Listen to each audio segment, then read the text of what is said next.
Барлықтарыңызға сәлем, каналға тіркеліп, лайк басуды ұмытпаңыздар. Дұғаның қабыл болмауының 7 себебі. Адамдар, біз Алладан дұға тілейміз, бірақ Алла біздің дұғамызды қабыл етпейді. Қасиетті Құранда Аллах Тағала маған жалбарыныңдар, тілектеріңді қабылдаймын деп айтты емес пе, деп айтады. Сонда бір ғұлама, сендердің дұғаларың қабыл болмайды, өйткені оның қабыл болуына 7 себеп кедергі келтіреді, деп жауап берген екен. Қандай себептер деп сұрайды адамдар. Сонда ғұлама былай деп жауап береді. Біріншіден, сендер Алланың ашуына қалдыңдар, оның разылығын алуды қаламадыңдар. Яғни сендер Алла Тағаланы ашуландыратын амалдар жасадыңдар. Сендер мұндай амалдарды жасауды қоймадыңдар да, өкінбедіңдер де. Екіншіден, біз Алланың құлдарымыз дейсіңдер де, бірақ Алланың шынайы құлдары жасайтын амалдарды жасамайсыңдар. Үшіншіден, Құранды оқисыңдар, алайда оны дәріптемейсіңдер. Оқығандарың жөнінде ой жүгіртпейсіңдер. Құранға сай әрекет етпейсіңдер. Төртіншіден, біз Мұхаммедтің оған Алланың сәлеммен игілігі болсын үмбетіміз дейсіңдер де, бірақ оның сүннетін ұстанбайсыңдар. Яғни сендер күмәнді әрі тыйым салынған тағамды жейсіңдер, әрі оны жеуден өздеріңді тыймайсыңдар. Бесіншіден, бұл баянсыз дүние Алла үшін масаның қанатындай ғана дейсіңдер де, бірақ ақиқатында жүректеріңді осы дүниеге байлап қойғансыңдар. Алтыншыдан, бұл дүние уақытша дейсіңдер, алайда жасап жатқан амалдарың бұл дүниеде мәңгі қалатын сияқты жасалатын амалдар. Жетіншіден, фәни дүниеден ақырет артық дейсіңдер, бірақ өздерің ақыретке дайындалмайсыңдар да, бұл дүниені ақыреттен артық дәріптеп кетесіңдер. Фақих радиаллаху анху былай деп айтқан. Аллаға дұға жасайтын адамның қарны харамнан таза болу керек. Өйткені тыйым салынған нәрсе дұғаның қабыл болуына кедергі келтіреді. Саид радиаллаху анху есімді сахаба, «Уа Алланың елшісі, мен Аллаға дұға жасаймын, бірақ менің дұғам қабыл болмайды» дейді. Сонда пайғамбарымыз Алланың оған сәлемі мен игілігі болсын, былай деп жауап берген екен. «Ей Саид, харамнан сақтан. Егер харамның бір кесегі болсын адамның ішіне түсер болса, онда 40 күн бойы оның дұғасы қабыл болмайды». Дұға жасаған адамда асығыстық болмау керек. Өйткені Алла Тағала өзіне дұға жасағандардың дұғаларын қабыл етпей қоймайды. Дұға айтылған кезде немесе біршама уақыт өткен соң, не болмаса ақыретте қабыл болады делінген. Мұса алейхиссалам Перғауынға және оның тайпасына лағнет айтады. Ал Харун алейхиссалам Алла Тағаладан бұл дұғаның қабыл болуын тілейді. Алла Тағала оларға қасиетті Құранда былай деп жауап берген. Екеуінің тілектерін қабылданды. Онда тура жолда болыңдар да, білмейтіндердің жолына ермеңдер деді. Бұл жөнінде Ибн Аббас радиаллаху анху былай деп айтқан. Дұға жасалған уақыт пен оның қабыл болуының арасында 40 жыл өткен. Кейбір ғалымдар 4 адамға бақыт жоқ деп айтады. Алғашқысы, пайғамбарымызға Алланың оған сәлемі мен игілігі болсын салауат айтпайтындарға. Екіншіден, азаншының соңынан азан сөздерін қайталамайтындарға. Үшіншіден, жақсылық жасауға қол ұшын бермейтіндерге. Төртінші, намаздан соң өзі үшін және өзге де мұсылмандар үшін дұға жасамайтындарға деген. Абдулла Антаки былай деп айтқан.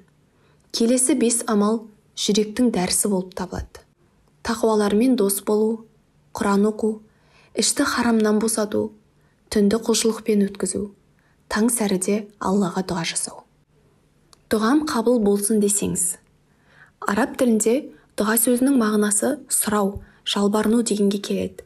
Аллаға дұға ету деген сөз оған жалбарынып, әр нәрсенің қайырлысын сұрау дегенді білдіреді.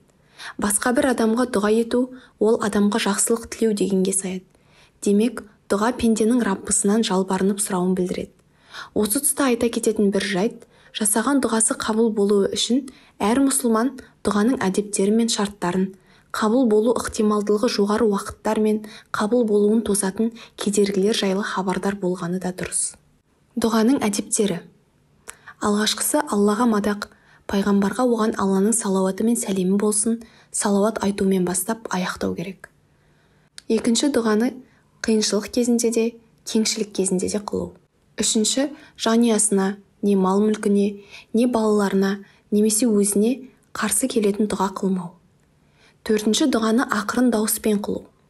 Бесінші, дұға қылғанда Аллаға қатты жалбарыну. Алтыншы, дұғаны қайта-қайта қылу.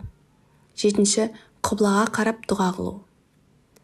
Сегізінші, дұға қылғанда қолды жоғары көтеру. Тоғызыншы, дұға қылардан бұрын дәрет алу. Оныншы, дұға қылғанда Алла тағаладан қорқып жылау.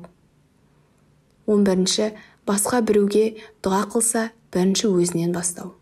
12-ші, тәубе ету және хақсыз істерінен қайту. 13-ші, өзімен бірге ата-анасына да дұға қылу. 14-ші, өзімен бірге иман келтірген ерлер мен әйелдерге де дұға қылу. Дұғаның қабыл болуының ықтималдылығы жоғары уақыттар. Әрбір мұсылман бұл уақыттарға ерекше көңіл бөлуі қажет. Алғашқысы парыз намаздан кейін. Бірде адамдардың бірі, «Уа Алланың елшісі, қай дұға тез қабыл болады?» деп сұрағанда, ол оған Алланың игілігі мен сәлемі болсын, түннің соңғы бөлігі және парыз намаздарының соңы деп жауап берген. Екінші, азан мен қамат арасында. Анас ибн Малик, Алла оған разы болсын, жеткен риуаятта, Алла елшісі оған Алланың игілігі мен сәлемі болсын, азан мен қамат арасындағы дұға кері қайтарылмайды, сол уақытта дұға қылыңдар, деді деген. Үшінші, жаңбыр жауған кезде. Төртінші, түннің үшінші соңғы бөлігінде. Алла елшісі оған Алланың игілігі мен сәлемі болсын, пенденің Раббысына ең жақын болатын кезі түннің соңғы бөлігі. Егер сол уақытта Алланы зікір етушілерден бола алсаң, бол деген. Әбу Хурайра, Алла оған разы болсын, жеткізген риуаятында, Алла елшісі оған Алланың игілігі мен сәлемі болсын, Раббымыз Тәбәрәкә вә Тағала әрбір түннің соңғы 1/3 бөлігінде аспан дүниесіне түседі де, маған дұға қылып жатқан кім бар екен, жауап берейін, менен сұрап жатқан кім бар екен, сұрағанын берейін, менен күнәсін кешіруді тілеп жатқан кім бар екен, кешірейін дейді деген. Келесі хадисте аспанның қақпалары түн жарымында ашылады да, бір шақырушы дұға қылып жатқан жан бар ма екен, дұғасы қабыл болады. Қажетін сұрап жатқан жан бар ма екен, сұрағаны беріледі. Бәлеге ұшыраған жан бар ма екен, бәлесінен құтылады деп жар салады. Сол уақытта қандайда бір мұсылман дұға қылса, Алла тағала оның дұғасын қабыл етеді. Бесінші, түннің соңғы бөлігінде айтылған зікірлерден кейін. Пайғамбарымыз оған Алланың игілігі мен сәлемі болсын былай деген. Кімде-кім түнде оянып, Алла тағаладан басқа ешбір тәңір жоқ, ол жалғыз, оның серігі жоқ. Бүкіл билік оған тән, әрі барлық мадақ мақтау оған ғана лайық. Оның күш құдіреті барлық нәрсеге толық жетеді. Барлық мақтау мадақ Аллаға тән. Алла пәк. Алладан басқа құлшылыққа лайықты тәңір жоқ. Алла ұлы. Алла тағаланың күш қуатынан асатын ешбір күш қуат жоқ. Деп Алладан кешірім сұраса, яки дұға қылса, дұғасы қабыл болады. Егер дәрет алып намаз оқыса, намазы қабыл болады деген. Алтыншыдан, әр түннің бір мезеті. Алла елшісі оған Алланың игілігі мен сәлемі болсын, әр түннің бір мезет уақыты бар. Шынында түн ішінде бір сағат бар. Қайсы бір мұсылман кісі сол сәтке дөп келіп, Алладан дүние және ақырет істерінің қайырлысын сұраса, сұрағанын береді, және сол сағат әр түні бар, яғни қайталанады деген. Жетінші, жұма күніне жасырылған уақыт. Әбу Хурайра, Алла оған разы болсын, жеткізген риуаятта, Алла елшісі оған Алланың игілігі мен сәлемі болсын, бірде жұма күні туралы уағыз айтып жатып, онда бір сағат бар. Қайсы бір мұсылман оған дөп келіп, намаз оқып тұрған күйінде Алладан бір нәрсе сұраса, сұрағанын береді, деп қолымен ол уақыттың аз екендігін көрсетті деген. Басқа хадисте жұма күні 12 сағат. Олардың арасында бір сағатында қандайда бір мұсылман Алладан бір нәрсе сұраса, сөзсіз береді. Оны екінтіден кейінгі соңғы сағаттардан іздеңдер деп келген. 8-ші, Қадір түні. Алла тағала шындығында Құранды Қадір түні түсірдік. Қадір түнінің не екенін білесің бе? Қадір түні 1000 айдан да қайырлы. Бұл түні періштелер мен Жәбірейіл Раббысының рұқсатымен оның барлық әмірлерін орындау үшін төмен түседі. Ол түн таң атқанға дейін бейбіт болады, деп айтқан Қадір сүресінде. 9. Ораза ұстаған жанның дұғасы. Бір хадисте ораза ұстаушының ауызашар алдындағы дұғасы қайтарылмайды делінген. 10. Арафа күні қажылар Арафатта тұрған кезде дұғаның ең қайырлысы Арафа күні жасалған дұға делінген. 11. Зүлхижжа айының алғашқы 10 күндігінде. 12. Мұсылмандар жиналып Алланы еске алған кезде. 13. Зәмзәм суын ізгі ниетпен ішкен кезде. 14. Сәждеге бас қойған кезде. 15. Мұсылман бауыры үшін дұға жасағанда. 16. Адам өзі жасаған ықыласты амалдарын тиек етіп дұға жасаса қабыл болады. Мұны түсіну үшін Құраннан мына бір аяттарды келтірейік. Сондай Раббымыз, иман келтірдік, күнәмізді жарылқа да, от азабынан сақта дегендер. Әлі Имран сүресі 16. аят. Немесе Раббымыз, түсіргеніңе иман келтіріп, пайғамбарға ердік, енді бізге куә болушылармен бірге жаз деді. Әлі Имран сүресі 53. аят. Яғни пенденің: ей Алла, мені саған иман келтіргенім үшін, саған деген махаббатым үшін, сенің елшіңнің жүрген жолын ұстанғаным үшін, сенің елшің Мұхаммедке деген махаббатым үшін, және оған иман келтіргенім үшін құтқаруыңды сұраймын деп айтуы. Дұға етуші адам сонымен қатар Раббысына жақындау үшін өзі жасаған салихалы амалдарының бірін еске алу арқылы жақындық іздеуіне болады. Бұған үңгірге қамалып қалған 3 адамның хикаясы мысал бола алады. Ибн Омардан, оған Алла разы болсын, жеткен хадисте пайғамбар, Алланың игілігімен сәлем болсын, былай дейді: сендердің алдарыңда өмір сүргендерден 3 адам жолға шығады да, бір үңгірге түнемек болып, ішіне кіргенде таудан дәу тас құлап, үңгірдің аузын жауып қалады. Сонда олар: расында бұл тастан сендерді хайырлы істеріңді айтып Аллаға дұға қылуларын ғана құтқара алады дейді. Сөйтіп олардың арасында бір кісі: уа Алла, менің жастары келген қарт ата-анам бар еді. Олардан бұрын отбасыма да, құлдарыма да кешкі сүтті ішкізбеймін. Бір күні бір нәрсе істеп алысқа кеттім де, кешке олар ұйықтағанға дейін келмедім. Кешке ішетін сүттерін сауып әкелсем, екеуі ұйықтап қалған екен.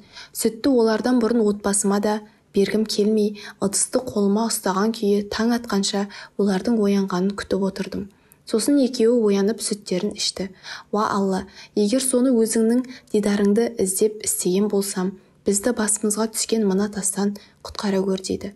Сол кезде тас олар үңгірден шыға алмайтындай боп сәл ашылады. Сосын басқа бірі: уа Алла, менің бір көкемнің қызы болатын. Ол мен үшін адамдардың ең сүйіктісі еді. Оны айналдырған едім, қарсылық жасады. Сөйтіп, бір құрғақшылық жылы келгенде, ол менен жәрдем сұрап келді де, оған дегеніме көнуі үшін 120 динар бердім. Ал ол келісті. Сөйтіп қолым жеткенде, ол: Алладан қорық деді. Сонда мен үшін адамдардың ең сүйіктісі боп тұрса да, оған жақындасудан қысылып кетіп қалдым, және берген алтынымды да алмадым. Уа Алла, егер соны өзіңнің дидарыңды іздеп істеген болсам, бізді басымызға түскеннен құтқара көр дейді. Сол кезде тас олар шыға алмайтындай боп тағы да біраз ашылады. Сосын үшіншісі: уа Алла, мен бірнеше мердігер жалдап ақыларын берген едім. Тек бір кісі ғана өзіне тиесіліні менде қалдырып кетті. Ал мен оның ақысын айналымға салып, одан көп мал дүние пайда болды. Біраз уақыттан соң ол келіп: ей Алланың құлы, маған ақымды бер деді. Мен оған: көріп тұрған түйе, қой, сиыр, құлдың бәрі сенің ақыңнан дедім. Ал ол: ей Алланың құлы, мені келеке етіп тұрсын ба деді. Сені келеке етіп тұрған жоқпын дедім. Сонда ол одан еш нәрсе қалдырмай бәрін айтып алып кетті. Уа Алла, егер соны өзіңнің дидарыңды іздеп істеген болсам, бізді басымызға түскеннен құтқара көр деді. Сол кезде тас ашылып, олар шығып кетеді. Бір ауылда дұғасы екі етілмей қабыл болатын бір адам бар екен. Дұғалары қабыл болмайтын бір топ адам әлгі адамның алдынан шығып, мұның сыры мен жай жапсарын сұрайды. Дұғасы қабыл болатын адам бір топ адамнан: дәл қазір сендер танымайтын бір адам келіп, қарызға ақша сұраса берер ме едіңдер деп сұрайды. Олар бір ауыздан: танымайтын адамға қалай қарыз береміз дейді. Жарайды, егер мен сұрасам берер ме едіңдер деп тағы сұрақтың астына алады. Сен сұрасаң әрине береміз дейді. Олардан не үшін беретіндіктерінің себебін сұрағанда былай жауап қайтарады: біз сені жақсы танимыз. Сен сөзіңде тұрасың, өтірік айтпайсың, шыншылсың. сен әрдайым жақсылық істейсің дейді. Сонда әлгі адам, міне, Алла тағала да дәл солай. Өзін жақсы танитын, өзіне берік сенетін, әрдайым оны еске алатын, құлдық міндетін қолынан келгенше дұрыс атқаратын адамдардың дұғасын қабыл етеді деген екен. Аллах тағала барлығымызға қабыл болатын дұға нәсіп етсін. Назарларыңызға рахмет. Лайк басып, каналға тіркелуді ұмытпаңыздар.